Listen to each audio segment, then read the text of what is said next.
Internet एक ऐसा धोखा जो हम सालों से खाते हुए आ रहे हैं। जो हमें इंटरनेट में दिख रहा है वो बस एक इल्यूजन है। 1990s का वो टाइम जब इंटरनेट नया नया आया था, लोग इसे सिर्फ एक सर्च टूल की तरह यूज कर रहे थे। लेकिन कुछ और लोग भी थे जो सीक्रेट नेटवर्क्स का इस्तेमाल करके इलीगल एक्टिविटीज को परफॉर्म कर रहे थे, जैसे कि ड्रग्स बेचना, ऑर्गन सेलिंग, फाइनेंशियल फ्रॉड और इंटरनेट की इस साइड को कहते हैं डार्क वेब। आपने ये वर्ड जरूर सुना होगा और शायद आपको ये भी पता हो कि ये क्या चीज है। और बहुत सारी वीडियोस है जिसमें बताया गया है कि एग्जैक्टली डार्क वेब है क्या, लेकिन शायद किसी ने ये नहीं बताया होगा कि इसकी शुरुआत कैसे हुई।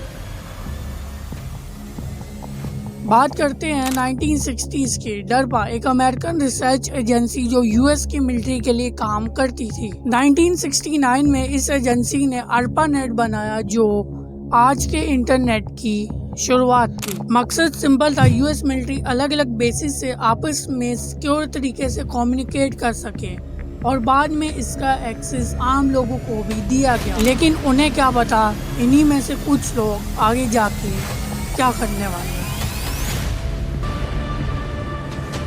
फिर आया 1990s का दौर। जैसे जैसे लोग इंटरनेट को यूज करने लगे, उनको एहसास हुआ हम यहाँ ट्रैक हो रहे हैं, हमारा डेटा इतना प्राइवेट नहीं है जितना हम सोचते हैं। इसी कंसर्न ने जन्म दिया इंक्रिप्शन को। इंक्रिप्शन एक कोड बेस्ड सिस्टम है जिसमें मैसेजेस को ऐसे लिखा जाता है जो सिर्फ वो बंदा पढ़ सके जिसके लिए वो लिखा गया है। मिसाल के तौर पर अगर किसी को हेलो कहना होता था तो वो बंदा ये कोड लिखता था। लेकिन इसमें एक बड़ी प्रॉब्लम थी, मैसेजेस तो सीक्रेट थे पर एनोनिमस नहीं, क्योंकि आईपी एड्रेस से पता चल जाता था ये मैसेज कहाँ से भेजा गया और किसने भेजा। और ये वही मोमेंट था जिसके बाद असल कहानी शुरू हुई।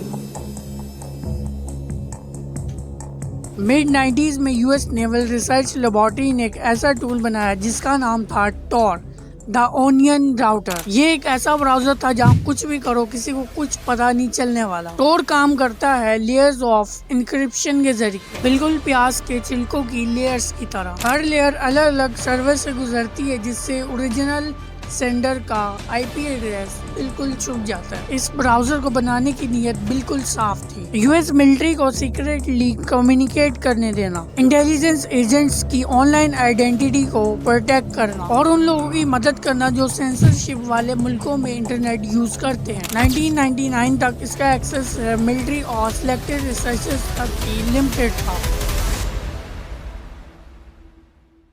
साल था 2002 जब टोर को ऑफिशियली नॉर्मल पब्लिक के लिए भी रिलीज किया गया। पब्लिक एक्सेस देने का मकसद नोबल था, लोगों को प्राइवेसी और आज़ादी देना, खास तौर पर उन लोगों के लिए जो ऑपरेसिव गवर्नमेंट्स के अंदर रहे हैं। लेकिन उन्होंने सोचा नहीं था कि लोग इस आज़ादी का क्या करेंगे। टोर के पब्लिक होते ही डार्क वेब एक ऐसा अंडरग्राउंड बाजार बन गया जहाँ पॉपुलरली ड्रग्स बेचे जाते हैं, स्टोलन डेटा और हैक अकाउंट्स ट्रेड होते हैं, इलीगल वेपन्स की खरीद और फरोख्त होती है और बहुत कुछ ऐसा होता है जिसका तस्वुर करना भी मुश्किल है। तब से लेके आज तक ये सब जारी है।